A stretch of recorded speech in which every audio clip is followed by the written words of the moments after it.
Hola, buenas tardes, buenas noches, no me importa. Bueno, este es mi canal y vamos a hacer una review de Fleshmate Fear de 2025, un survival horror al estilo clásico de zombies que salió este año, ¿no? Em, que es parte de una gran línea de survival horrors que ha salido esta última década que tratan de imitar ese estilo de los noventas, tipo Alone in the Dark, Silent Hill y Resident Evil, ¿no? Y sinceramente, en mi opinión, de todos los que han salido de ese estilo, este es tal vez posiblemente el mejor de este año. Vamos a empezar con una simple sinopsis.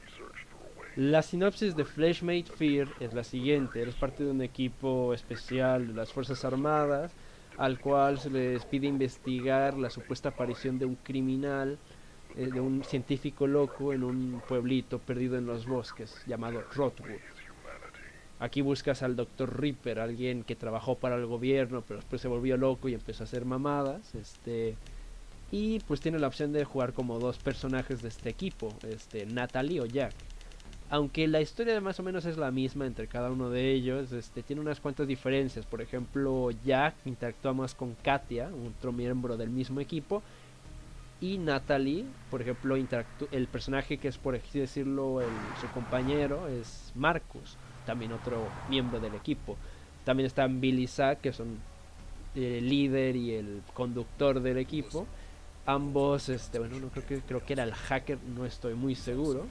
Pero Billy y Zack, el jugador siempre va a interactuar con Billy y Zack independientemente de qué campaña esté jugando. Pero Katia y Marcus sí son como exclusivos de cada una de estas campañas. También hay escenarios exclusivos para cada campaña, pero eso vamos a tocar más adelante. Finalmente, o sea, reciben la historia es simple, ¿no? Les fonean de que, oye, el güey que estamos buscando está acá en este pueblo perdido en las montañas, no quieren venir a investigar, van a investigar, llegan y se encuentran con que todo el pinche pueblo está muerto, hay monstruos por todos lados, hay símbolos raros escritos con sangre y hay como protuberancias de carne por todos lados. Es básicamente es podría ser cualquier historia de terror o juego de terror. Y eso no es necesariamente algo malo. Bueno, vamos a hablar de la parte visual y estética del juego. El juego sigue la línea de muchos juegos que últimamente han salido de intentar parecer un juego de PlayStation 1, de estos juegos de 3D de 3D primerizo de los 90, ¿no? Este estilo medio retrofo, creo que así se pronuncia esa palabra, este estilo que pues intenta dar como esta onda de nostalgia, ¿no? ¿Te acuerdas de la PlayStation 1? ¿Te acuerdas de Resident Evil? ¿Te acuerdas de la Nintendo 64? ¿No? Esa es la idea, ¿no? Y aunque ha habido juegos que han salido con ese estilo que son muy bonitos y muy geniales, hay otros que nos parece que el juego nomás dijo vamos a hacer polígonos y ya, ¿no? Dijeron eso es todo lo que hay a los gráficos de la PlayStation 1, ¿no? Polígonos y ya, ¿no? Polígonos. Básicamente hay muchos juegos que han hecho eso. Me alegra mucho decir que Fleshmate Fear no es uno de estos juegos, no es un voy a poner polígonos porque así me canta el gallo. No, no, no. Fleshmate Fear tiene no solamente la influencia de los juegos de la PlayStation 1, sino que también tiene influencias, yo diría, de cómics y del cine. Especialmente por ejemplo, de los cómics, el diseño de personajes me recuerda mucho a los cómics que uno puede encontrar de finales de los 90, principios de los 2000, este estilo como lleno de negros y colores oscuros, ¿no? Muy gótico. Pero por otro lado, muy dark. Bueno, por otro lado, también me recuerda el juego mucho a las películas de los 70s y los 80s. Me recuerda mucho a, por ejemplo, el cine de Lucio Fulci, el director italiano. Me recuerda a sus películas de zombies, como de Billón, o por ejemplo, ¿cómo se llamaba esa película? Paura nella città de morti viventi, algo así era. Algo así se llamaba la película, pero otra película de zombies de Lucio Fulci. Y constantemente que estaba jugando este juego, tanto por el aspecto visual como el musical del que vamos a hablar más adelante, constantemente estaba pensando en películas de los 70s y 80s, de terror, de zombies, de monstruos y ese tipo de cosas. De efectos prácticos, de mucho maquillaje. me recordó mucho el juego a ese tipo de cuestiones, ¿no? Y esto se logra principalmente, yo creo que por la paleta, por un lado, por los diseños de personajes y por otro lado, la iluminación y la paleta de colores. O sea, es una paleta muy vistosa, mucho amarillo, muchos verdes, rojos, algunos cafés, pero, ¿cómo decirlo? Pero muy fuertes, con un alto contraste, diría yo, y una iluminación lúgubre que realmente te vende esta idea de estar viendo una película, de estar jugando una película de aquella época, con gráficos de los de la PlayStation 1 tal vez, pero es un estilo visual con mucha personalidad, que es algo que me gusta bastante, porque eso es uno de mis problemas con algunos juegos de que intentan imitar a la Nintendo 64 o la PlayStation 1, es que no tienen una identidad estética. Flashmate Fear sí tiene una identidad estética. Constantemente vas a ver cosas que sí son clichés del género del terror, pero a su propia manera, adaptados a a sus propias ideas. Eso me gusta bastante. Eh, el diseño de los protagonistas, aunque básicamente todos llevan el mismo uniforme, de alguna manera el equipo se les ha apañado para hacer que cada uno de ellos tenga un diseño que nos deja ver un poquito en el tipo de personas que son. O sea, te haces una idea en base a, por ejemplo, Zack. Zack es el personaje que mejor... Los dos personajes que mejor ejemplifican el buen diseño de personajes de este juego es Zack, uno de tus compañeros en el juego, en la historia del juego, y el otro es el antagonista principal, el Dr. Ripper. Zack, por ejemplo, tiene esta personalidad como de tomarse las cosas a broma, hacer muchos chistes, no tomarse nada en serio, y pues lo presenta como alguien que tiene este aspecto muy de los 90, tiene la gorrita hacia atrás y los lentes oscuros, o sea básicamente rule of cool. Y por ejemplo eso se deja ver desde el diseño de personaje, ¿no? Y por ejemplo el Dr. Ripper, el mejor personaje del juego en mi opinión, es el antagonista principal, tiene un diseño visual excelente, una gabardina negra rota, esta ropa como medio formal pero toda destrozada, el cubrebocas, el peinado extraño que tiene, la piel necrótica, parece un tipo de científico zombie cultista extraño. Y te vende bastante bien la idea de este tipo es peligroso, el Dr. Ripper es peligroso, es extraño y es extravagante, ¿no? También te da un poquito la idea de que probablemente es un güey increíblemente pomposo y cuando por fin lo conoces, efectivamente es un güey increíblemente pomposo en el mejor sentido, tiene mucho ham, como dicen los angloparlantes, ¿no? Y si hablamos de diseño de personajes, también hay que hablar de diseño de enemigos. Los enemigos son muy variados, se ven muy bien. Los zombies, por ejemplo, aunque son el típico zombie de los 50, 70, necrótico, se mueve lento y un poquito así errático, a veces corren, a veces no. Aunque tienen eso, lo cierto es de que lo genial de este juego es que cada zombie tiene como una vestimenta distinta, ¿no? Es como que cada uno de ellos es un miembro del pueblo que se convirtió en un zombie, ¿no? Y entonces eso me parece genial, me parece excelente, le da más vida al pueblo en sí, ¿no? Y entonces, otro aspecto que me gusta... Pero bueno, estos son los zombies genéricos, los que vas a encontrar en todo el juego. Pero por ejemplo otros enemigos, por ejemplo estos enemigos que son como los de Silent Hill 2, los que tienen como esta camisa de fuerza, ya saben de cuál hablo. Hay unos enemigos que se parecen mucho a esos, pero a diferencia de estos explotan y me encanta ese diseño como de esta cosa atrapada en un tipo de no sé decirlo, de piel extraña y moviéndose con dificultad. O sea, es muy, muy, muy, muy aterrador, muy, muy creepy. Bueno, el juego no fue tan aterrador, pero sí, los diseños sí son geniales, son geniales. Hay un enemigo que es el Shrieker, que es como el Licker de Resident Evil 2. Pero me encanta de que, o sea, aunque tú puedes notar perfectamente que el juego está haciendo un Licker, que está basado en un Licker, hay un sentimiento de, oye, güey, o sea, este es el Licker de Flashmate Fear, esta es su versión, esto es lo que ellos comprenden con un Licker, esto es lo que ellos se imaginan de un leaker, ¿no? Es como su propia versión, y eso me gusta bastante, porque aunque ves la referencia ahí tan clara, también puedes ver un poquito del estilo propio del juego brillar, ¿no? Y hay muchos más enemigos de los que podemos hablar. Y si hablamos de hablar de enemigos, también podemos hablar de jefes. Los jefes son geniales. O sea, donde los diseños de los enemigos básicos es muy, muy bueno. Son aterradores, son extraños, son muy variados. Los jefes son otra cosa. Son simplemente geniales. El primer enemigo de Bubonic Behemoth o algo así es genial. Esta masa musculosa de carne con espadas en vez de manos, sin cara aparente, o sea, es increíble, o sea, es puro estilo sobre sustancia, dirán algunos, pero a veces eso es bueno, ¿sabes? A veces eso es excelente, a veces eso es una chingonería que desearía ver más seguido. Simplemente, y de nuevo, efectos visuales como neblina, el tipo de iluminación de los focos, oh Dios mío, esos toques de neón que tiene de vez en cuando el juego son geniales. En general, la cuestión estética y visual del juego es excelente.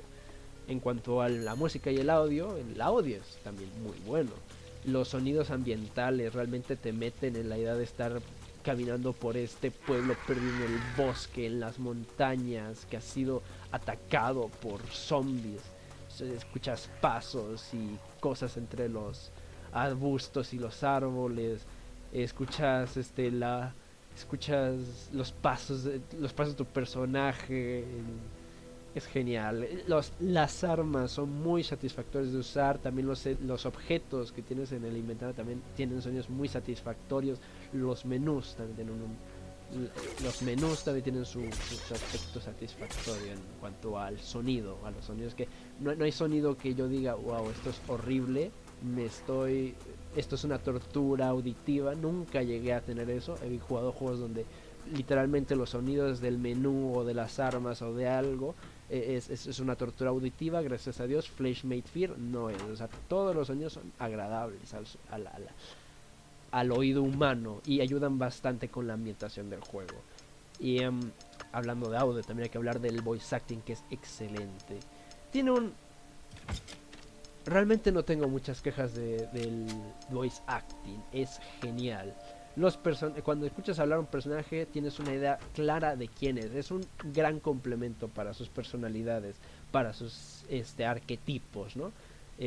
Por ejemplo, los dos protagonistas del juego, Natalie y Jack, no tienen historias muy distintas y a veces comparten diálogos entre ellos, pero puedes notar las diferencias de sus personalidades en base a cómo hablan, a cómo dicen ciertas palabras. Te da una idea de por ejemplo, que Jack, por ejemplo, el protagonista masculino, es alguien más... Aunque ambos personajes hacen chistes, él es el más burlón de los dos. Y aunque ambos se preocupan por su equipo, a ciertos comentarios de Natalie te dejan ver de que ella es un poquito más atenta con eso. La manera en que habla de ciertas cosas también te deja ver de que es alguien un poquito más seria que Jack, ¿no? Eso es genial, o sea, te deja una idea muy clara de quiénes son nuestros personajes y eso ayuda bastante con empatizar con ellos. Mark, que es uno de mis personajes favoritos, el compañero de la campaña de Natalie, es un personaje cobarde, asustadizo, pero muy carismático extrañamente, y su voz ayuda bastante. Es esa voz como... La manera que podría decir es como una versión tímida de Danny Trejo, o sea, así suena la voz de Marcus y me encanta. Es como la versión Shy Boy de Danny Trejo, es como un Danny Trejo que no es un badass, es un Danny Trejo que está viendo cómo va a suceder las cosas, un poco tímido, ¿no? Me encanta.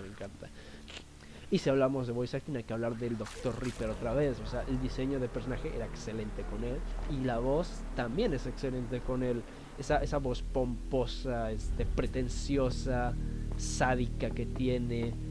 Recuerda mucho al personaje de Frank de Rocky Horror Show. Me recuerda mucho a Tim Curry, la voz que... El actor de voz se parece mucho a Tim Curry y eso es excelente para el tipo de personaje que es el Dr. Reaper.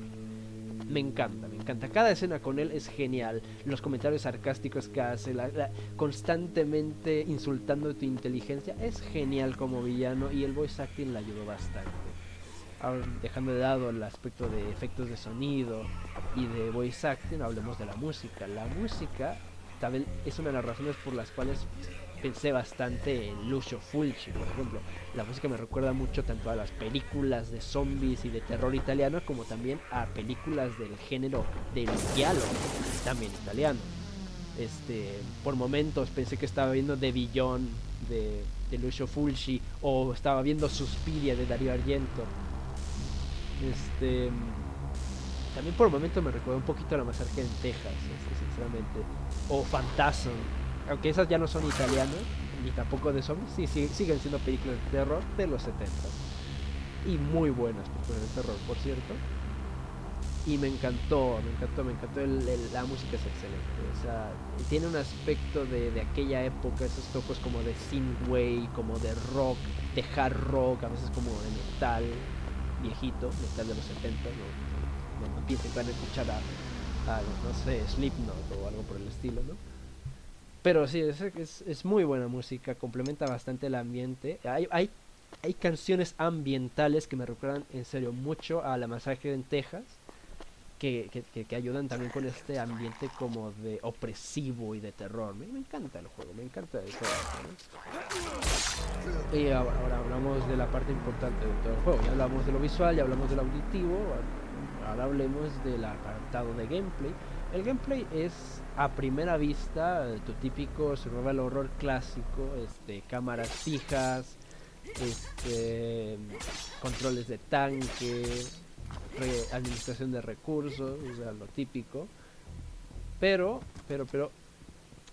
de alguna manera han hecho que estos controles tan viejos y arcaicos se sientan bastante bien. A mí me gustan los controles de tanque, pero pues se sienten extremadamente bien en Flash Made Fear. O sea, hay un botón de esquive que es como un dash hacia adelante que me encanta que no está roto. Por ejemplo, estaba jugando otro juego que también es un survival horror clásico de cámara fija que salió este año llamado Post Trauma, que ese juego tiene un dash muy roto porque tú lo puedes controlar la dirección, entonces puedes hacer un dash hacia atrás y entonces puedes evitar muchos ataques nomás dashando hacia atrás. El hecho de que Flash Made Fear te hizo que el dash nomás tenga una dirección hace que tengas que pensar, o sea, en qué situaciones me conviene moverme rápidamente hacia adelante y en qué situaciones no me conviene eso, porque sí llega a ser muy útil, especialmente con los jefes, pero también en otras situaciones llega a ser útil y también en otras situaciones llega a ser un problema. Entonces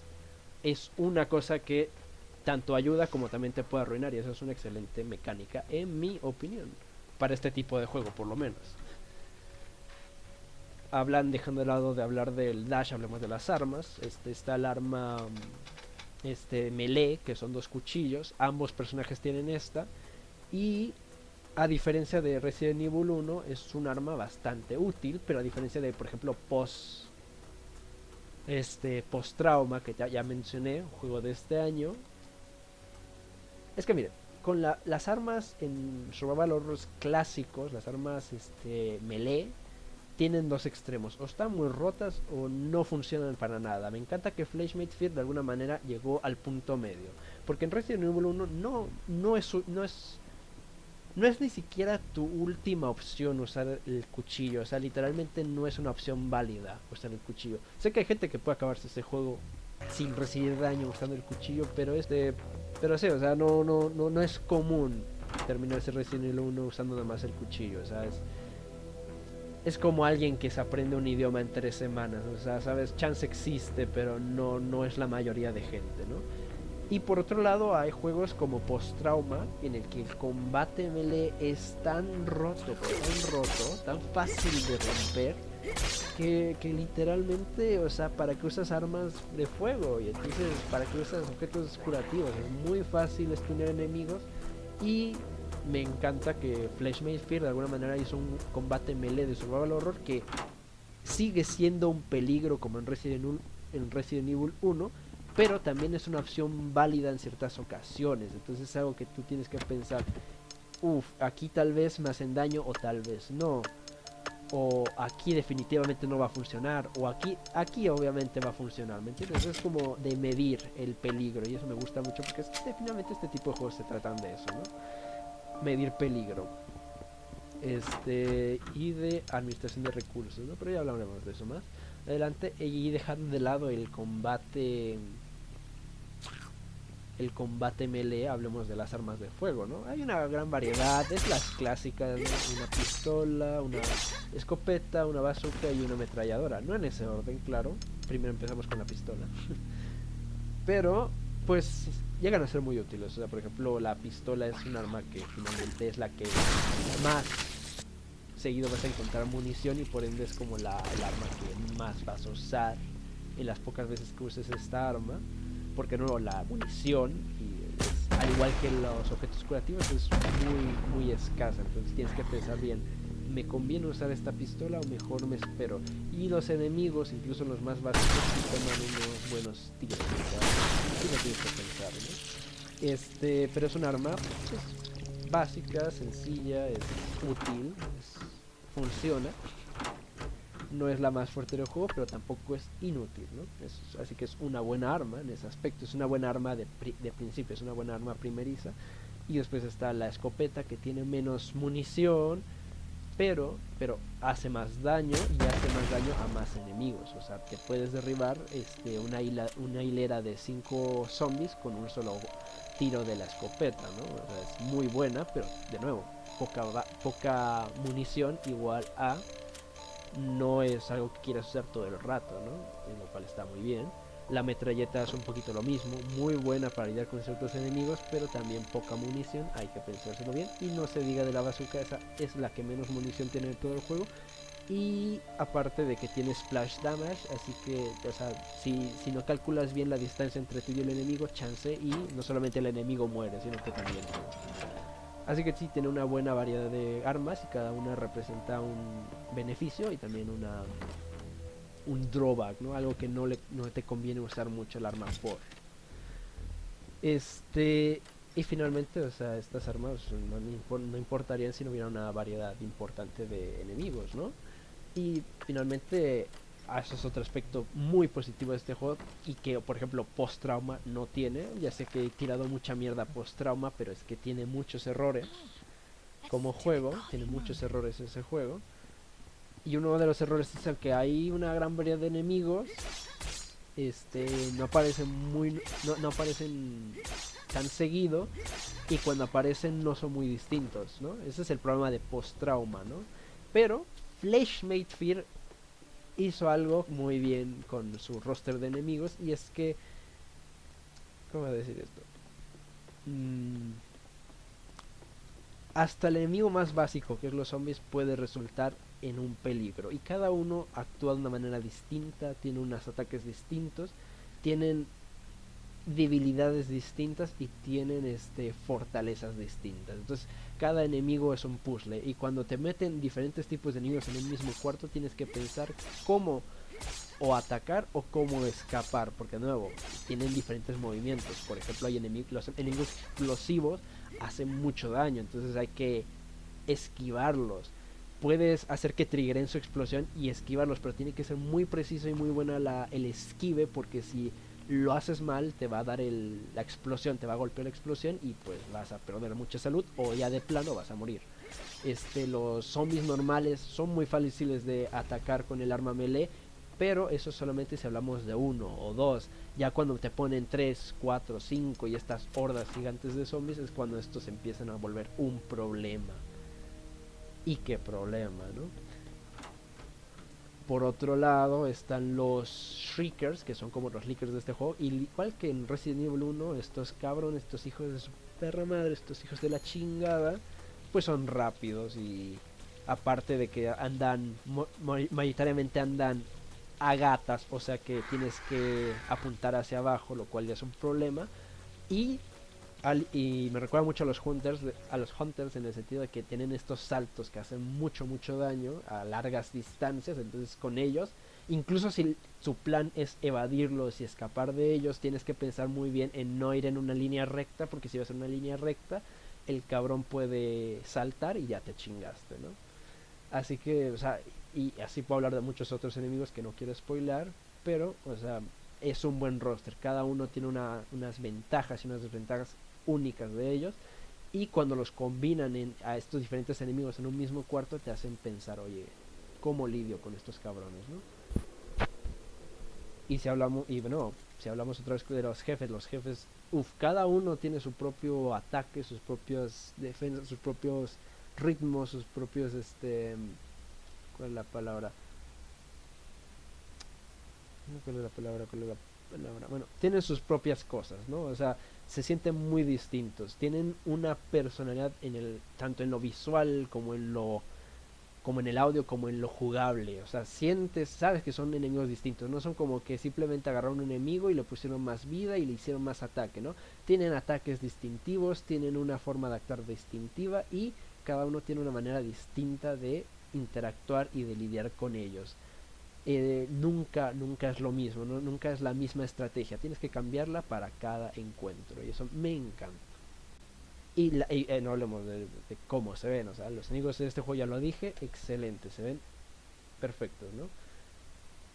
Y pues como sabemos en este tipo de survival horrors clásicos de los 90 hay un énfasis muy fuerte también en la resolución de acertijos y puzzles. Y en este aspecto Fleshmade Fear tiene puzzles muy simples, muy sencillos, no son difíciles ni complejos. Me gusta el aspecto de los poemas, de estos como acertijos que te ponen en las paredes de y ellos lanzaron bajo el sol mientras las aguas turbulentas les quitaban el alma y la mamada y media. Me encanta eso porque también te hace pensar, esto seguramente lo escribió el doctor ¿cómo se dice? El doctor Reaper lo escribió seguramente y entonces como que le da una cierta fuerza a la trama del juego, pero por otro lado son muy fáciles de resolver, o sea ayudan a que el ritmo del juego nunca sea lo mismo una y otra vez, pero no son muy complicados, o sea, son muy sencillos, la verdad. El juego, al igual que Resident Evil 1, tienes que guardar en puntos específicos del juego, y tienes que usar en este caso tienes que usar un objeto para poder guardar el juego, ¿no? En este caso es como un tipo de keys. No entendí muy bien qué tipo de objeto es lo que usas, pero es como algo así para escribir, ¿no? Normal, yo juego el juego en la dificultad más alta, en lo cual significa que casi siempre que me encontraba con estos objetos me encontraba uno o dos de ellos, lo cual significa que no puedes ir simplemente haciendo save scum, no puedes simplemente ir y guardar así a lo pendejo, no tienes que pensar, oye, guarda ahorita o mejor avanza el juego y guarda más adelante, ¿no? Y hablando de pensar bien qué hacer, también tiene igual que Resident Evil 1, tiene estos baúles infinitos donde puedes poner tus objetos. Y eso es un aspecto que me gusta bastante, es de que pues ambos personajes tienen distintos niveles de... Bueno, ahorita vamos a hablar de los personajes, ¿no? Pero el inventario tiene un espacio perfecto. Por un lado, no tiene tiene las suficientes limitaciones para que el jugador tenga que pensar, pero también tiene suficiente espacio para que no sea una constante de chingada madre y ya me quedé sin espacio para más objetos, ¿no? Entonces es como un buen balance, ¿no?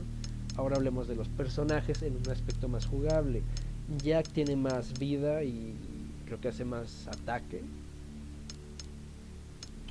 Creo que... A ver, si mal no recuerdo era Jack tiene más salud y tiene menos espacio en su inventario. Natalie tiene menos salud, creo que es un poco más rápida y tiene más espacio en el inventario. Las diferencias jugables entre ambos personajes se notan muy poco, la verdad. O sea, sí existen, sí se notan un poquito, pero no demasiado. Hasta cierto punto es un punto a su favor, pero tampoco tanto porque sería más interesante si hubiera más diferencias entre ambos personajes. Pero ambos personajes tienen como ciertas diferencias, como por ejemplo en algunos niveles no están en la historia de Natalie y algunos otros niveles están en la de Jack y así, ¿no? Igual y viceversa, ¿no? Pero pues en ese aspecto pues obviamente es genial.